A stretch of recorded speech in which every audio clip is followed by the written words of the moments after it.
നമ്മുടെ ഹെവൽസിൻ്റെ ഒരു ടെംപ്റ്റർ എന്ന് പറഞ്ഞ ഒരു അയൺ ബോക്സ് ആണ് കേട്ടോ. നിങ്ങളൊരു എന്താ പറയുക 10-600 രൂപ റേഞ്ചിലൊക്കെ അയൺ ബോക്സ് നോക്കുന്നുണ്ടെങ്കിൽ, പ്രത്യേകിച്ച് പോർട്ടബിൾ ആയിട്ടുള്ള എന്ന് വെച്ചാൽ ചെറിയ സാധനമാണ്, പിന്നെ അത്യാവശ്യം വെയിറ്റും ഉണ്ട്. അപ്പോൾ നിങ്ങൾക്കറിയാം ഭയങ്കര സ്ലിം ആയിട്ടുള്ള വെയിറ്റില്ല സാധനം എടുത്ത് കഴിഞ്ഞാൽ നമുക്ക് തേച്ച് കഴിഞ്ഞാൽ ഒന്നും നടക്കില്ലല്ലോ. ഇത് നമ്മൾ ആക്ച്വലി ബ്ലിങ്കിറ്റിൽ നിന്ന് വാങ്ങിച്ചാണ് കേട്ടോ. എറണാകുളത്ത് ബ്ലിങ്കിറ്റിൽ നിന്ന് വാങ്ങിച്ചാണ്. മിക്ക ഏരിയസിലും ഉണ്ടാവാൻ ചാൻസ് ഉണ്ട്. ആമസോണിലൊക്കെ ഉണ്ട്. ഇതിൻ്റെ പ്രൈസ് ഉണ്ട്. MRP 1260 രൂപയാണ്. നിങ്ങൾ കടയിൽ പോയിട്ട് വാങ്ങിക്കഴിഞ്ഞാൽ. ബ്ലിങ്കിറ്റിൽ നിന്ന് എനിക്ക് കിട്ടിയത് 600 രൂപയ്ക്കാണ്, 599 രൂപയ്ക്കാണ് എനിക്ക് ബ്ലിങ്കിറ്റിൽ നിന്ന് കിട്ടിയത് കേട്ടോ. അപ്പോൾ ഹെവൽസിൻ്റെ 2 ഇയർ വാറണ്ടിയും കാര്യങ്ങളൊക്കെ ആയിട്ട് വരുന്നതാണ്. 1000 വാട്ടിൻ്റെ ആണെന്ന് തോന്നുന്നുണ്ട്. 1000 വാട്ടിൻ്റെ ട്രൈ ആണ് കേട്ടോ.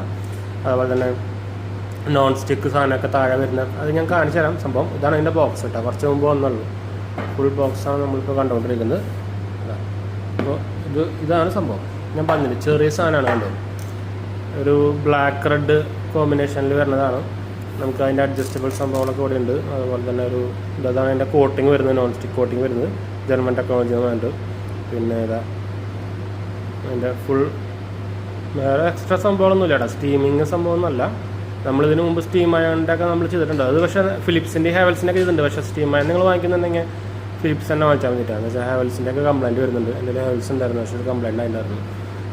നോർമൽ വാങ്ങിക്കുന്നുണ്ടെങ്കിൽ കുഴപ്പമില്ല. പക്ഷേ സ്റ്റീം അയണൊക്കെ വാങ്ങിക്കുന്നുണ്ടെങ്കിൽ ഫിലിപ്സ് തന്നെ വാങ്ങിച്ചാൽ മതിയിട്ടാണ്. ഇതാണ് നിങ്ങൾക്ക് ബഡ്ജറ്റ് റേഞ്ചിൽ. അതും ബ്ലിങ്കിറ്റിൽ നിന്നൊക്കെ വാങ്ങിക്കുകയാണെങ്കിൽ, കടയിൽ പോയി വാങ്ങിക്കുകയാണെങ്കിൽ 1000 രൂപയാവും. അത് വേറെ കാര്യം, നോക്കാൻ മറക്കണ്ട.